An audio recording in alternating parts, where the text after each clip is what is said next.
আপনি যদি মহারাজা এবং দৃশ্যমের মতো কিছু দুর্দান্ত সাসপেন্স থ্রিলার দেখে থাকেন এবং এখন এমন কিছু দেখতে চান যা আপনার মন ছুঁয়ে যাবে, তাহলে আমার কাছে আপনাদের জন্য একটি ব্লকবাস্টার সিনেমার পরামর্শ রয়েছে। এই ছবির গল্প আপনাকে শেষ পর্যন্ত আটকে রাখতে এবং আপনার চোখের পলকও ফেলতে দেবে না।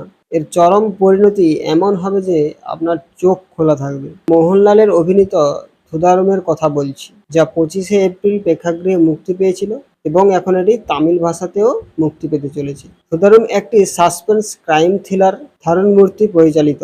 মোহনলালের দুর্দান্ত অভিনয় এবং অসাধারণ গল্প দিয়ে প্রেক্ষাগৃহে আলোড়ন সৃষ্টি করার পরে এই ছবি এখন ওটিটিতেও আলোড়ন সৃষ্টি করতে চলেছে। ছবিটি তামিল ভাষায় ডাবিং করা হয়েছে এবং এর নামও থুদারুম রাখা হয়েছে, যা 9 মে 2025 তারিখে মুক্তি পাবে। মোহনলাল তার সোশ্যাল মিডিয়ায় আনুষ্ঠানিকভাবে এটি নিশ্চিত করেছেন। ছবিটি মালায়ালাম ভাষায় বক্স অফিসে অসাধারণভাবে ভালো ব্যবসা করেছে এবং এখন তামিল দর্শকদের মধ্যেও তার ছাপ ফেলতে প্রস্তুত। ছবির গল্প আবর্তিত হয়েছে একজন সাধারণ ট্যাক্সি ড্রাইভার, যাকে সবাই বেঞ্চ নামে ডাকে। সে একটি ছোট্ট পাহাড়ি শহরে থাকে এবং তার পুরনো কালো অ্যাম্বাসেডর গাড়িটি খুব পছন্দের।